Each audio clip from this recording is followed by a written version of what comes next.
Have you ever had a gut feeling you couldn't ignore?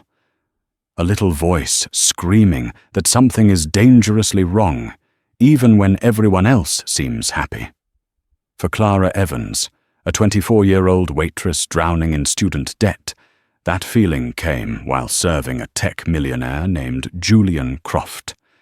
She saw something in his best friend's eyes, a flicker of greed so cold it chilled her to the bone. She had a choice: stay silent and keep her much-needed job, or risk everything on a warning that could be her ruin.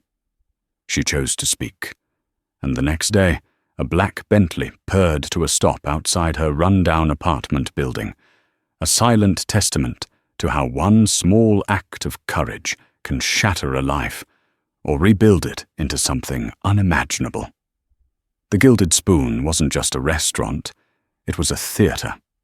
Located in the heart of downtown Chicago, its clientele was a rotating cast of the city's financial elite, tech prodigies, and old-money socialites. For Clara Evans, it was the stage where she performed her role as an attentive, almost invisible waitress, 8 hours a day, 5 days a week. The tips were her lifeline, the only thing keeping her afloat in a sea of student loans from an art history degree she was beginning to think was the biggest mistake of her life. Clara was an observer. It was her nature, honed by years of studying the subtle details in Renaissance paintings. She noticed the way a diner's smile didn't quite reach their eyes, the nervous tap of a finger on a wine glass, the subtle shift in posture when a business deal went south. It was a skill that made her excellent at her job, allowing her to anticipate a request for the check or another bottle of Pellegrino before it was even verbalized. But it was also a curse, because she saw things she wished she could unsee. And she saw a lot when it came to the men at Table 7, their regular spot by the panoramic window overlooking the city lights. Julian Croft was a name everyone in Chicago knew. He was the wunderkind behind Aura Tech, a company that had revolutionized data security. In his late 20s, he had the kind of wealth that was usually generational, yet he wore it with an unassuming awkwardness. He dressed in simple, high-quality sweaters and jeans, his dark hair often slightly disheveled, as if he'd just run his hands through it while solving a complex algorithm. He was polite, always said please and thank you, and looked Clara in the eye when he ordered, a small courtesy that was shockingly rare among the restaurant's patrons. His companion, Marcus Thorne, was his polar opposite. Marcus was polished perfection. His suits were impeccably tailored, his watch was worth more than Clara's car, and his smile was a dazzling, predatory thing. He moved with the easy confidence of someone who had never known a day of financial struggle. He was charming, effusive, and loud, often holding court at the table while Julian listened, a quiet anchor to Marcus's flamboyant ship. They were, he often declared to anyone who would listen, brothers, not by blood, but by bond. Clara's internal alarm first went off about Marcus a few months ago. It was a small thing. Julian had pulled out his wallet to pay the bill, and Marcus had laughed, clapping him on the shoulder. "Put that away, old friend. It's my turn to treat my favorite billionaire."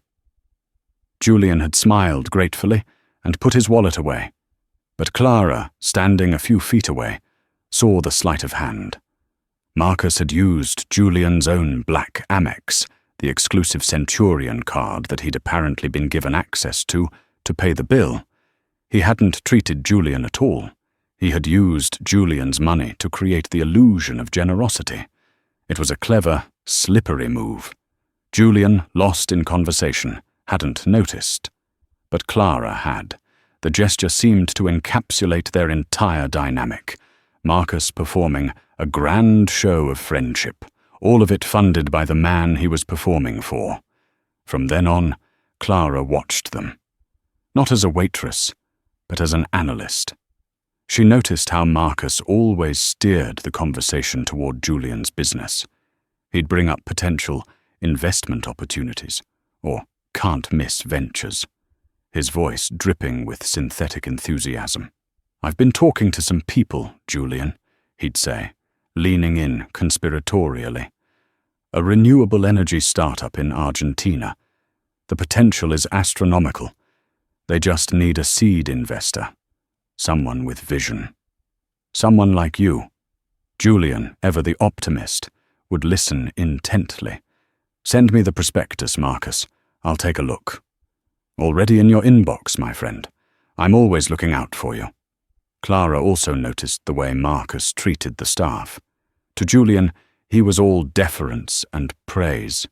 To Clara, her co-workers, and the busboys, he was dismissive, almost contemptuous.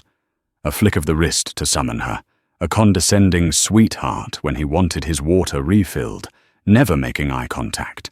He saw them not as people, but as functions, tools to facilitate his comfort.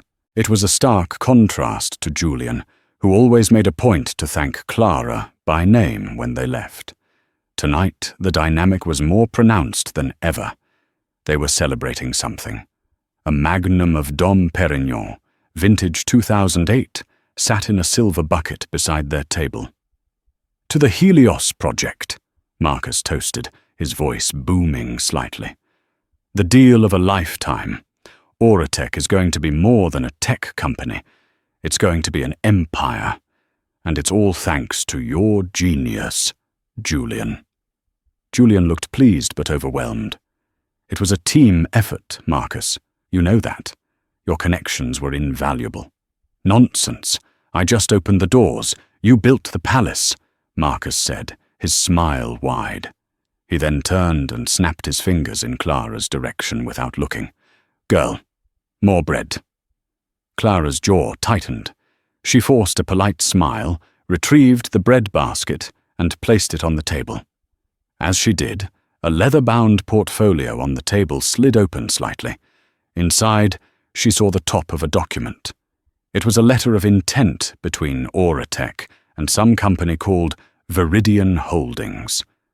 But what caught her eye was a sticky note attached to it, in what looked like Marcus's sharp, slanted handwriting.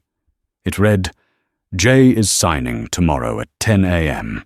Wire transfer to Geneva account must be initiated by EOD. They're biting." The word biting felt wrong. It wasn't the language of a partner. It was the language of a hunter. Later, as she cleared their plates, she overheard Marcus on his phone, his voice a low, urgent murmur. He'd stepped away from the table, thinking he was out of earshot. No, the valuation is completely inflated. That's the point. Croft has no idea. His due diligence team is my guy. Yes, the whole thing collapses in 6 months, but we'll be long gone by then. Just make sure the shell is ready." Clara felt a jolt, as if she'd touched a live wire. His due diligence team is my guy. The words echoed in her mind. A chill that had nothing to do with the restaurant's air conditioning crept over her skin. This wasn't just a friend helping another friend make money. This was something rotten, something dangerous. Julian Croft, the quiet, kind man who tipped her 40% every single time, was walking into a trap, and Marcus Thorne was holding the door open for him, smiling. Clara stood by the service station, polishing a wine glass that was already spotless, her heart pounding against her ribs. She looked at Julian, who was now staring out the window, a thoughtful, trusting look on his face. He was a genius in his world of code and algorithms, but in the world of human predators, he was a lamb. She had to do something. But what? She was a waitress? He was a millionaire. Telling him his best friend was a con artist sounded like the plot of a bad movie. She could be fired on the spot. Worse, Marcus could find a way to ruin her, to make her life a living hell for daring to interfere. It was not her business. Her job was to pour the wine, serve the food, and take the money. She took a deep breath, her gaze drifting back to table 7. She saw Marcus return to the table, draping a familiar arm around Julian's shoulders, his face a perfect mask of loyal friendship. And in that moment, Clara Evans knew that staying silent wasn't an option. It wasn't about the money or the job anymore. It was about the simple, undeniable truth of what she had seen. It was about right and wrong. The next 2 days were a slow-motion agony for Clara. She replayed the snippets of conversation in her head 1,000 times, questioning herself. Had she misunderstood? Was she letting her personal dislike of Marcus color her judgment? The phrase "the whole thing collapses in 6 months" was damning, but without context, it could be anything. Maybe it was just aggressive business slang. But the rest of it, the Shell Corporation, the due diligence team being "my guy," the condescending way he treated his supposed best friend, it all painted a picture that was too vivid, too ugly to be a mistake. She tried talking to Sophia, her closest friend at the restaurant, while they were folding napkins in the back before the dinner rush. "I think Julian Croft's friend is trying to scam him," Clara said, her voice barely a whisper. Sophia paused, a starched white napkin frozen in her hands. "Marcus? The guy with the teeth and the watch?" she asked. "Clara, are you serious? I overheard him on the phone. It sounded bad, Soph. Really bad. Like he's setting Julian up to invest in a company that's designed to fail." Sophia's eyes widened, but not with intrigue, with fear. "Oh no, no, no, no. Clara, you didn't overhear that. You were busy. You were thinking about your student loan payment. You heard nothing." "But I did," Clara insisted. "He's going to lose millions." "And you're going to lose your job," Sophia shot back, her voice firm. "Do you have any idea who those people are? Marcus Thorne's family practically owns half the real estate on the Gold Coast. They have lawyers on top of lawyers. You are a waitress. You say one word and he will crush you. He'll say you're a disgruntled employee trying to extort them. Who do you think they'll believe?" Everything Sophia said was true. It was the logical, sensible, self-preserving truth. Clara had $237 in her checking account. Her rent was due next week. She had no safety net. Accusing a man like Marcus Thorne was professional suicide. So I'm just supposed to stand there and fill his water glass while he bankrupts Julian? Clara asked, her voice laced with frustration. "Yes, that is exactly what you are supposed to do," Sophia said, her tone softening. "Look, I get it. You're a good person. But this is not our world. We just serve the food here. We don't get involved in their lives. Please, Clara, for your own sake, let it go." Clara didn't let it go. It gnawed at her, a persistent, heavy weight in her gut. That night, she couldn't sleep. She went online and did some research. Marcus Thorne was a fixture in the society pages, always photographed at charity galas, often with Julian by his side.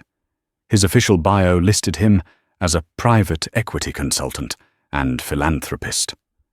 But digging deeper, Clara found whispers of trouble. A few blog posts on obscure financial forums mentioned his name in connection with a tech startup in Silicon Valley that had imploded a few years back, taking all its investors' money with it.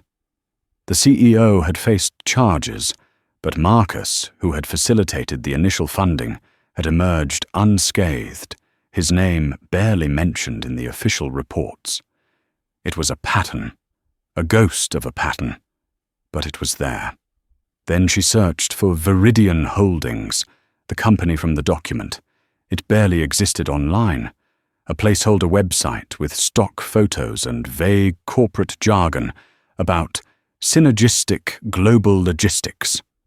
It was registered in Delaware, a notorious haven for shell corporations. The address was a P.O. box. The whole thing screamed fraud. The sticky note had said Julian was signing tomorrow at 10 a.m. That meant today, Friday, was her last chance. She felt a surge of desperate urgency. Her shift started at 5 p.m. Would they come in tonight? It was their usual Friday spot. She had to hope they would. All day, her mind raced, plotting a course of action. She couldn't just walk up and blurt it out. Marcus would be there. He would shut her down, humiliate her, and get her fired instantly. She needed a moment with Julian alone. But how? In the years they'd been coming in, she'd never seen them arrive separately or one leave without the other. When she arrived at work, the anxiety was so thick in her throat she could barely breathe. Mr. Henderson, the perpetually stressed restaurant manager, gave her a suspicious look. "Evans, you look pale. You're not getting sick, are you? I've got a full book tonight." "I'm fine, Mr. Henderson. Just a little tired," she lied. Her hands trembled as she set the tables in her section. Table 7.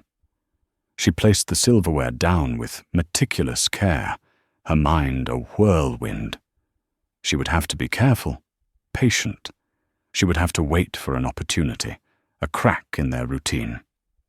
At 8:15 p.m. they walked in, Julian first, followed by Marcus, who was already in the middle of a loud, animated story. Clara's heart hammered. This was it. She took a deep breath, pasted on her professional smile, and approached the table. "Good evening, Mr. Croft, Mr. Thorne." "Your usual?" she asked, her voice impressively steady. "Clara, my dear, you know us too well." Marcus beamed.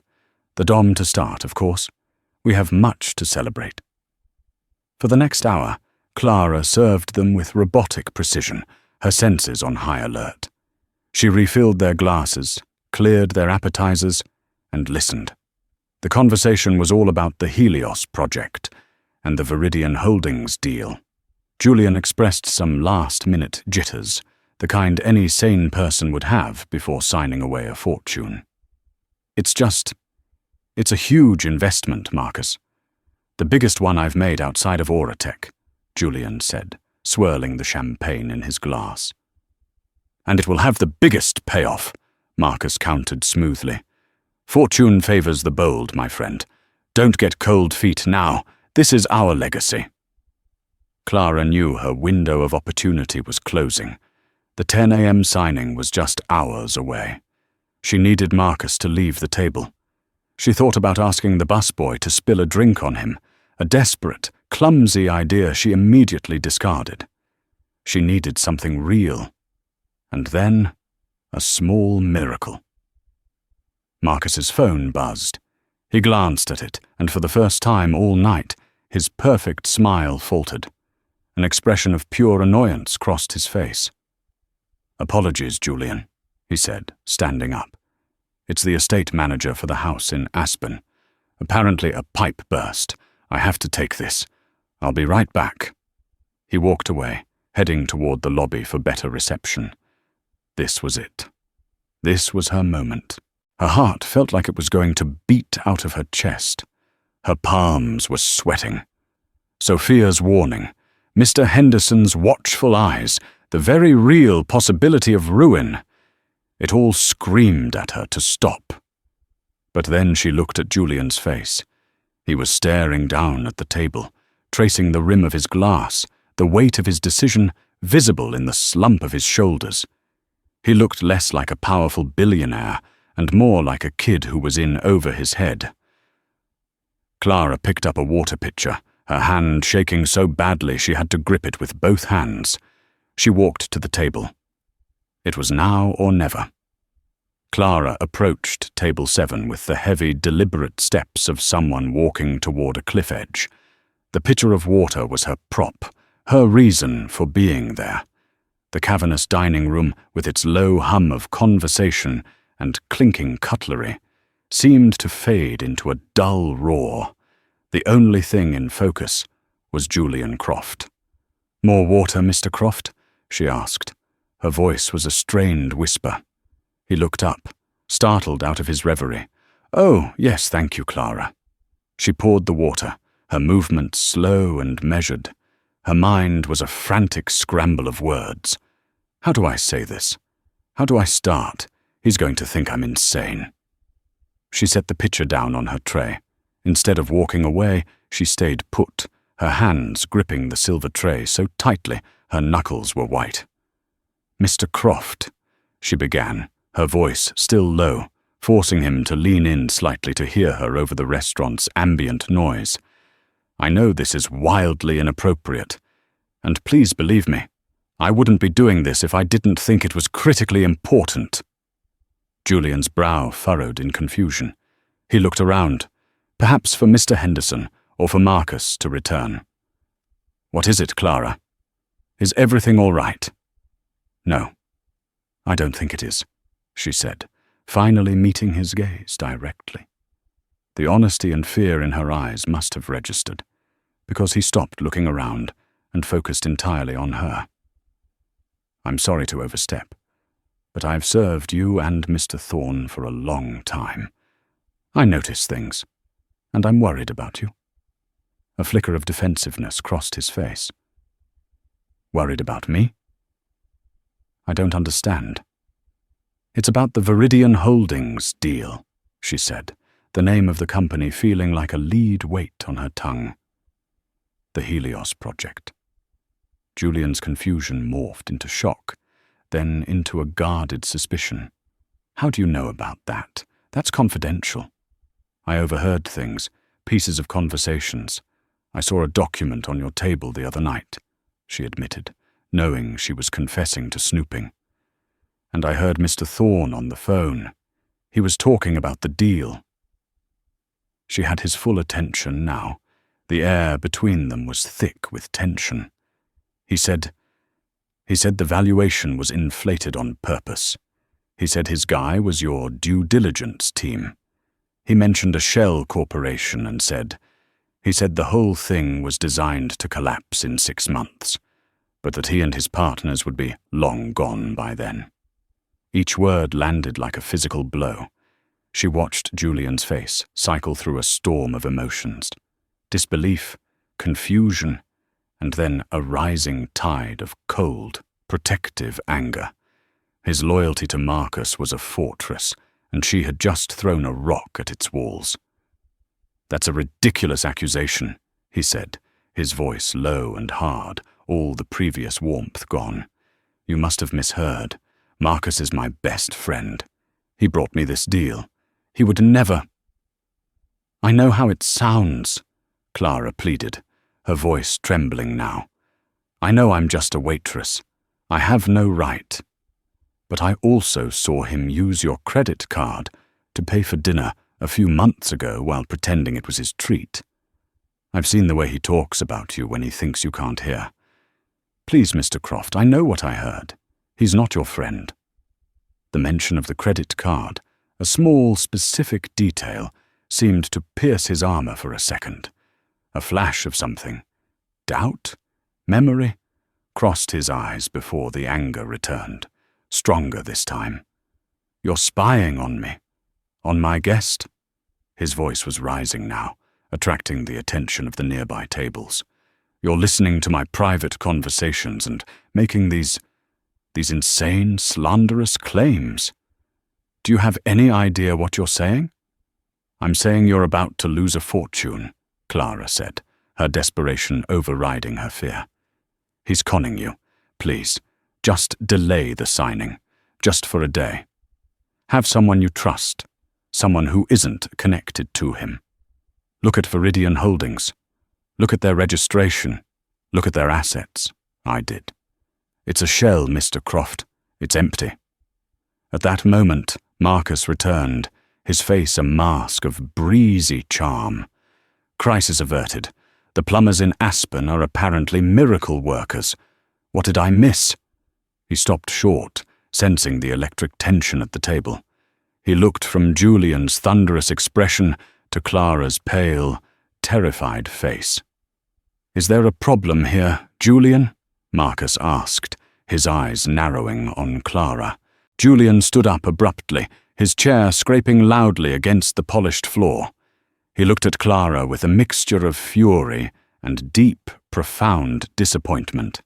He felt betrayed, not by the friend he'd known for a decade, but by the waitress who had just shattered his evening, and insulted his judgment.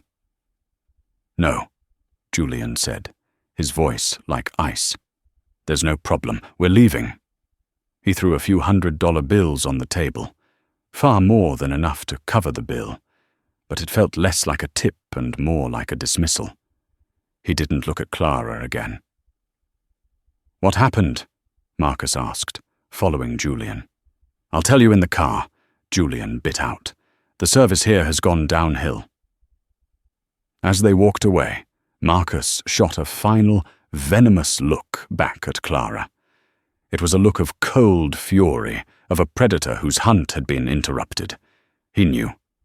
He didn't know how she knew, but he knew that she knew. Clara stood frozen, the water pitcher still on her tray, her body trembling uncontrollably. The eyes of the entire dining room were on her. Mr. Henderson was already striding toward her, his face a grim thundercloud. "Evans, my office, now," he barked. She knew she was fired. She had risked everything on a desperate hope that Julian would listen, that a seed of doubt would be planted. Instead, she had been dismissed and humiliated. She had failed. As she followed her manager toward his office, a wave of despair washed over her. She had not only lost her job, she had made a powerful enemy in Marcus Thorne and likely cemented Julian Croft's ruin. The fortress of his loyalty had held, and she was the one who had been crushed against its walls. The meeting in Mr. Henderson's office was as brutal and swift as Clara had anticipated. "Are you out of your mind?" he seethed, his face flushed with a combination of rage and panic. "Harassing our best customers? Julian Croft spends more money in this restaurant in a month than you make in a year, and you decide to accost him with some paranoid fantasy. Mr. Henderson, I was just trying to—" "I don't care what you were trying to do." He cut her off, pointing a shaking finger toward the door. "You are a waitress, Miss Evans. Your job is to be pleasant, efficient, and invisible. It is not to meddle in the personal affairs of our clientele. You have not only insulted Mr. Croft and Mr. Thorne, but you have jeopardized this entire establishment's reputation." There was no defense she could offer. Sophia's warnings echoed in her ears. "Who do you think they'll believe?" "Get your things and get out," Mr. Henderson said, his voice dropping to a low, dismissive growl. "You're fired. Don't even think about using me as a reference." Clara didn't argue. She nodded numbly, her body feeling strangely distant, as if she were watching a scene from someone else's life. She walked to the staff locker room, her legs unsteady. Sophia was there, her face etched with pity. "I saw them leave," Sophia said quietly. "I'm so sorry, Clara." "You told me so," Clara whispered, her voice cracking as she pulled her worn coat from her locker. The reality of her situation was beginning to set in. No job, no income, rent due, and the gnawing, sickening feeling that she had done it all for nothing. The walk home through the cold Chicago night was a blur. The city lights, usually a source of comfort and wonder, seemed to mock her. Each glittering skyscraper was a monument to a world she wasn't part of, a world that had just chewed her up and spit her out. She let herself into her small, third-floor walk-up apartment in Logan Square. The radiator hissed a lonely tune. She sank onto her lumpy sofa, the one she'd found on the curb, and finally let the tears come. They weren't just tears of fear for her future, but tears of frustration and helplessness. She had seen a man walking off a cliff and had tried to pull him back, but he had shaken her off, angry at her for spoiling his view. The signing was at 10 a.m. It was nearly midnight. There was nothing more she could do. Julian was going to be ruined, and Marcus was going to get away with it. Sleep was impossible. She lay in bed, staring at the ceiling, her mind replaying the scene at the restaurant over and over. Julian's angry, betrayed face was burned into her memory. She had gambled her livelihood on his character, on the hope that the kind, observant man she thought he was would see past the insult and hear the truth in her warning. She had lost.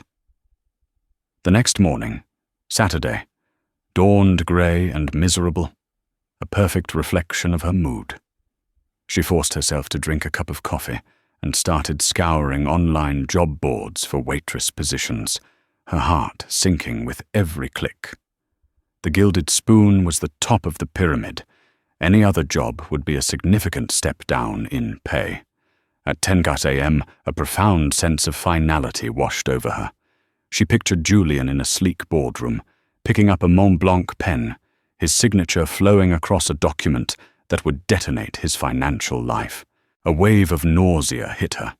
She felt complicit in her silence before, and now she felt complicit in her failure to be heard. She spent the rest of the day in a haze of anxiety and regret, drafting resumes and cover letters that felt pointless. Around 4:30 p.m., just as the weak afternoon sun was beginning to fade, a knock echoed on her apartment door. It was so unexpected that she froze. She wasn't expecting anyone. Landlords always called first. She crept to the door and peered through the peephole. A woman she didn't recognize stood in the dim, flickering light of the hallway. She was in her 40s, with sharp, intelligent features, her dark hair pulled back in a severe bun. She wore an elegant but severe charcoal grey business suit. She looked completely out of place in the shabby apartment building. Clara, her heart starting to pound for an entirely new reason, opened the door a crack, leaving the security chain on. "Can I help you?" The woman's expression was professional, unreadable. "Are you Clara Evans?" she asked, her voice calm and clear. "Yes, who are you?" "My name is Evelyn Reed," the woman said. "I work for Mr. Julian Croft. He sent me to get you. He would like to speak with you." Clara stared at her, dumbfounded. "Mr. Croft? Why? Did he send you here to serve me with some kind of lawsuit?" A faint, almost imperceptible smile touched Evelyn Reed's lips. "No, nothing like that. He is very insistent. If you would be willing to come with me, there is a car waiting downstairs." Clara's gaze flickered past the woman's shoulder, toward the window in her living room that overlooked the street. Her apartment was on the 3rd floor, but even from here she could see it. Parked directly in front of her building, a stark slash of impossible wealth against the gritty, graffiti-marked street, was a long, impossibly sleek, black Bentley. Its polished finish reflected the gloomy sky like a black mirror. It wasn't just a car, it was a statement, a vessel from another universe that had just docked on her shore. Her mind reeled. This made no sense. Why would a furious Julian Croft send a chauffeured Bentley for the waitress he'd had fired less than 24 hours ago? Every instinct screamed that this was a trap, but the woman, Evelyn, seemed utterly composed. There was no menace in her demeanor, only a quiet, powerful authority. "Where are we going?" Clara asked, her hand still resting on the door. "To one of Mr. Croft's downtown offices. He felt it would be a more private setting to talk," Evelyn replied. "He wanted me to assure you that you are not in any trouble. In fact, it's quite the opposite." "The opposite?" The words hung in the air, heavy with unspoken meaning. Against her better judgment, a tiny, fragile spark of hope ignited in Clara's chest. She looked at Evelyn's steady eyes, at the impossible car waiting below, and knew she had to see this through. Her life was already in pieces. What more did she have to lose? "Okay," Clara said, her voice barely a whisper as she unlatched the chain. "Let me get my coat." The interior of the Bentley was like stepping into a different reality. The scent was of rich, supple leather and polished wood, a world away from the damp, dusty smell of her apartment hallway. The door closed with a soft, satisfying thud, sealing them in a cocoon of profound silence. The noisy Chicago street outside vanished, replaced by a quiet hum of powerful machinery. Clara sat awkwardly on the plush seat, feeling underdressed and out of place in her jeans and worn sweater. Evelyn Reed sat opposite her, holding a slim tablet. She didn't speak for the first few minutes as the car pulled smoothly into traffic, allowing Clara a moment to process the sheer surreality of the situation. Finally, Evelyn looked up from her tablet, her expression still professional, but with a hint of something softer now, perhaps respect. "I imagine you have a lot of questions, Miss Evans," she began. "You could say that," Clara said, her voice dry. "Last night your boss looked at me like I was something he'd scraped off his shoe. Now he sends a car for me. I don't understand. Mr. Croft is a very loyal person," Evelyn explained, choosing her words carefully. "That loyalty is one of his greatest strengths, but it can also be his greatest vulnerability. His initial reaction was to defend his friend, Marcus Thorne, whom he has known since they were teenagers at boarding school." Evelyn paused, her fingers tapping lightly on the tablet screen. "However, after he left the restaurant, your words stayed with him. He was furious, yes, but he couldn't shake what you said, particularly the specific details." This surprised Clara. "The details? Yes, you mentioned the due diligence team being his guy. You named Viridian Holdings, and you told him to check its registration. Small, concrete facts are very important to a man like Julian. His entire world is built on verifiable data. An emotional accusation can be dismissed. A data point cannot." The car glided through the city, a silent, black ghost. "He called me around 11 p.m. last night," Evelyn continued. "I'm not his assistant, Miss Evans. I'm his chief of staff and head of his personal security detail. My job is to protect him and his assets from threats, both digital and physical." Clara's eyes widened. This woman was not a secretary. She was a protector. "He told me what you said," Evelyn went on. "He was still angry, still convinced you must have been mistaken. But he asked me, as a precaution, to run a deep background check on Viridian Holdings and its principals before the 10 a.m. signing. He told me, just prove the waitress wrong so I can have some peace of mind." A wry smile touched Evelyn's lips. "So I did. My team and I worked through the night. What we found was alarming." She turned the tablet screen toward Clara. It displayed a complex flowchart of names, companies, and offshore accounts. Viridian Holdings is exactly what you suspected, a shell corporation, registered 3 months ago. It has no employees, no physical assets, and no operational history. Its registered directors are lawyers in Panama who specialize in creating untraceable corporate entities. The technology it claimed to have, the basis for the Helios project, was a complete fabrication, supported by falsified reports and dummy websites. Clara felt a vindicating chill. "So I was right." "You were more right than you can imagine," Evelyn said, her voice grim. She swiped the screen, bringing up another page.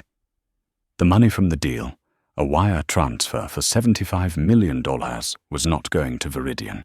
It was scheduled to be routed through a series of offshore accounts, from the Cayman Islands to Geneva, and finally to a private account controlled by a holding company. We traced the ownership of that company. She tapped on a box at the bottom of the flowchart. A name appeared.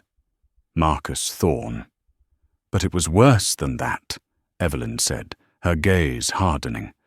"The deal wasn't just about stealing the $75 million.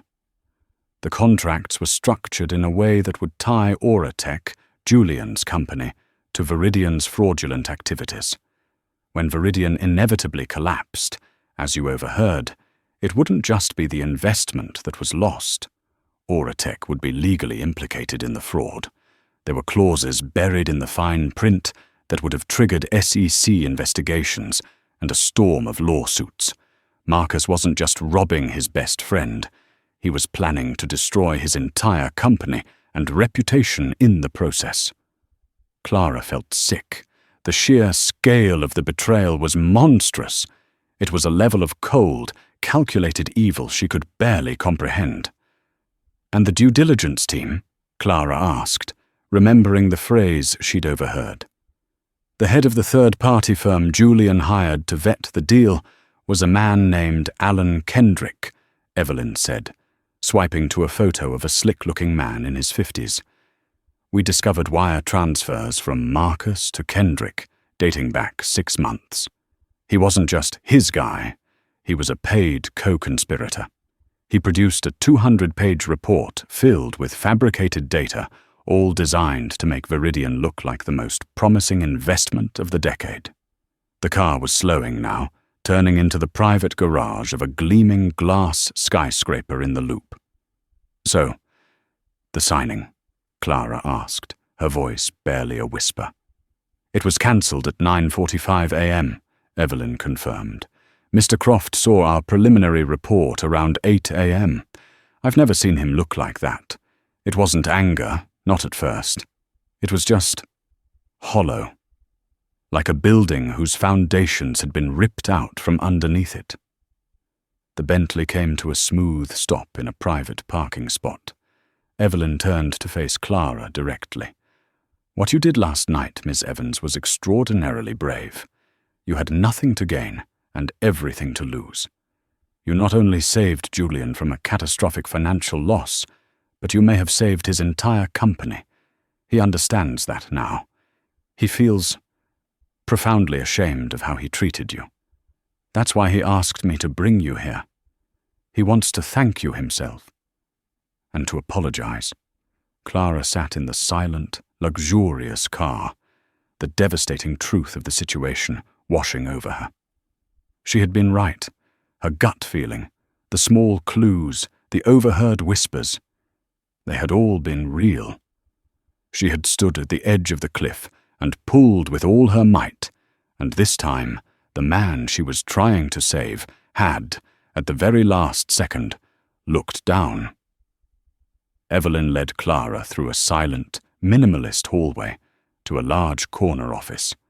The room was Spartan, dominated by floor-to-ceiling windows that offered a breathtaking 180-degree view of the Chicago skyline and Lake Michigan. There was a simple desk with several monitors, a few chairs, and a large whiteboard covered in complex equations and diagrams. It felt less like a billionaire's lavish suite and more like a scholar's sanctuary. Julian Croft was standing by the window, his back to the door, looking out at the city. He wore the same simple sweater and jeans from the night before, though they looked rumpled now, as if he hadn't slept. He didn't turn around when they entered. "Thank you, Evelyn," he said, his voice quiet and strained. "Could you give us a moment?" "Of course," Evelyn replied, giving Clara a slight, encouraging nod before closing the door softly behind her. The silence in the room was heavy. Clara stood awkwardly just inside the door, unsure of what to do or say. Finally, Julian turned around. The anger from the previous night was gone, replaced by an expression of raw, weary shame. His eyes were red-rimmed, and he looked smaller, more vulnerable than he ever had at the restaurant. "Ms. Evans." "Clara," he began, his voice raspy. "I don't even know where to begin." He walked over and sank into one of the chairs, gesturing for her to take the one opposite. She did, perching on the edge of the seat. "The first thing I need to say," he continued, looking her directly in the eye, "is I am so sorry. The way I spoke to you last night was inexcusable. You were trying to help me, and I treated you with contempt. There is no excuse for my behavior. I was arrogant, and I was a fool." "You were defending your friend," Clara said quietly. I understand. A bitter, humorless laugh escaped his lips. Friend, he was my brother. Or so I thought. For 15 years, every major decision, every personal crisis, he was the person I called. It turns out the whole thing was a lie. A very long, very elaborate performance. He ran a hand through his already messy hair.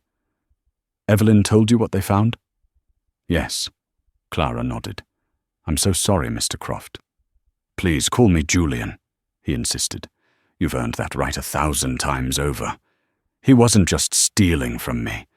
He was setting me up to take the fall. He wanted to destroy me. I've spent the entire day trying to understand why. Was it just the money? Was it jealousy? I don't think I'll ever have an answer. He looked down at his hands, then back up at her. When I got Evelyn's report this morning, the first person I thought of, after the initial shock, was you. This waitress, who barely knows me, had more integrity and loyalty than a man I've known for half my life. You saw him for what he was. Your perception, your courage to speak up, knowing what it could cost you. It's astonishing. He paused, taking a deep breath. I called the restaurant this morning to apologize to you, and that's when I found out that Henderson had fired you. That's my fault. I put you in that position. I intend to rectify that. He reached for a long envelope that was sitting on the desk. This, to start, is a check. It's for $250,000. It's not a reward, and it's certainly not charity. Consider it severance for a job you lost because of my blindness, and a consulting fee for the most valuable piece of financial advice I have ever received. It's the bare minimum of what I owe you. He slid the envelope across the desk. Clara stared at it, her mind unable to process the number. It was a life-changing amount of money. It would wipe out her student debt, her parents' mortgage, and give her a security she'd never dreamed of. But her first instinct was to push it back. Julian, I can't take this, she said, shaking her head. I didn't do it for money. I did it because it was the right thing to do. I know, he said, a genuine smile finally gracing his lips. It was a small, tired smile, but it was real. That's why you deserve it. Please. Taking it would give me a small measure of peace in all this chaos. Clara hesitated, then slowly took the envelope, her fingers trembling. But that's not all, Julian continued, leaning forward. A check is easy. It's impersonal. It doesn't solve the problem of what a person like you is doing waiting tables. You are clearly intelligent, perceptive, and you have a stronger moral compass than anyone I've met in this city. People like you shouldn't be struggling to pay rent. He looked at her thoughtfully. Evelyn did a little research on you as well. She told me you have a degree in art history, summa cum laude, from Northwestern. But you were unable to continue on to your master's program due to a lack of funding. Clara was stunned that he knew this. That's right. My family has a foundation, Julian said. The Croft Foundation. We primarily fund STEM education, but we also have a significant arts and humanities wing. It acquires and curates collections, sponsors artists, funds museums. It was my mother's passion. He stood up and walked back to the window. I'm offering you a job, Clara. An entry-level position as a junior curator and research assistant at the foundation. We will pay for you to complete your master's degree and your PhD if you choose to pursue it. The salary will be more than enough to live on comfortably. You'll be doing what you were meant to do, what you studied for. He turned back to face her. You have a gift for seeing the truth of things, for seeing the story and the forgery that lies beneath the surface. I imagine that's a skill that is just as valuable in the art world as it is in the business world. More so, perhaps. Clara was speechless. It was an impossible offer, a dream she had long since packed away and labelled as impractical, a path to the life she had actually wanted before reality had forced her onto a different one. It wasn't just a job. It was a validation of who she was, of the skills she valued in herself that the world had seemed to find useless. Tears welled in her eyes, but this time they were not tears of despair. I don't know what to say, she stammered. Say yes, Julian said simply. Honestly, after the mess I've made of my own judgment, I think I need people like you around me. People who see clearly. A single tear traced a path down her cheek. She looked from his earnest, hopeful face to the check in her hands, to the incredible view of the city that had, until this moment, always felt so alien and hostile. For the first time, she felt like she might actually belong here. Yes, she whispered, a real smile breaking through the tears. Yes. Thank you, Julian. Yes. 6 months later, Clara stood in the climate-controlled quiet of the Croft Foundation's main gallery.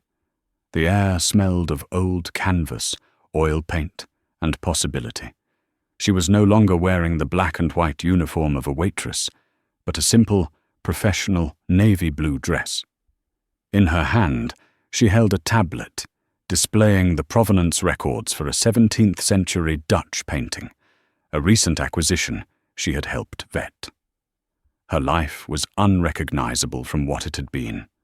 Her small, drafty apartment had been replaced by a bright, sunny one-bedroom in Lincoln Park, close to the DePaul campus, where she was now enrolled in their prestigious art history master's program, her tuition fully covered. Her student loans were a thing of the past, paid off in a single-wire transfer that had made her weep with relief. The job at the foundation was everything she had dreamed of, and more. It was a world of research, beauty, and history. Her days were spent in archives, poring over auction catalogues, authenticating brush strokes, and helping to design exhibits. Her innate observational skills, once used to gauge a diner's mood, were now applied to detecting the subtle signs of a forgery or uncovering the hidden story behind a forgotten masterpiece. She was good at it. She was thriving. She saw Julian occasionally. He kept a respectful, professional distance, but there was a warm, unspoken bond between them. He would sometimes visit the gallery late in the evening, after the staff had gone home, and walk through the quiet halls. A few times he had found her working late, and they had spoken. He seemed calmer, more centered than before. He had undergone a painful but necessary pruning of his social circle. The legal fallout with Marcus Thorne was ongoing. It was a messy, high-profile case involving international fraud, embezzlement, and breach of fiduciary duty. Marcus, his charm finally failing him, was buried under a mountain of evidence. His assets were frozen, his reputation shattered. The name that was once a staple of the society pages was now only mentioned in the grim, methodical prose of the financial crime reports. Clara felt no pleasure in his downfall, only a quiet sadness for the friendship Julian had lost. This afternoon, Julian appeared at the gallery entrance. He wasn't looking for her specifically, but his eyes lit up in a small, genuine smile when he saw her. "Clara," he said, walking over. "How's the Rembrandt coming along? We think it's from his studio, but maybe not the master himself," she replied, her voice filled with an easy confidence she hadn't possessed a year ago. "The chiaroscuro is a little too hesitant in the upper quadrant, but the research is the fun part." "I never doubted it would be," he said. He looked around the gallery, at the masterpieces hanging on the walls. "It's good to see you here. It feels right." "Thank you again, Julian," she said, her gratitude still fresh, still potent. For everything. You changed my life." He shook his head, his gaze meeting hers. "You changed mine, Clara. You taught me that true value isn't always found on a balance sheet. Sometimes it's found in the people who are brave enough to tell you the truth, no matter the cost." He gave her a simple nod and continued his walk, leaving her alone with the art.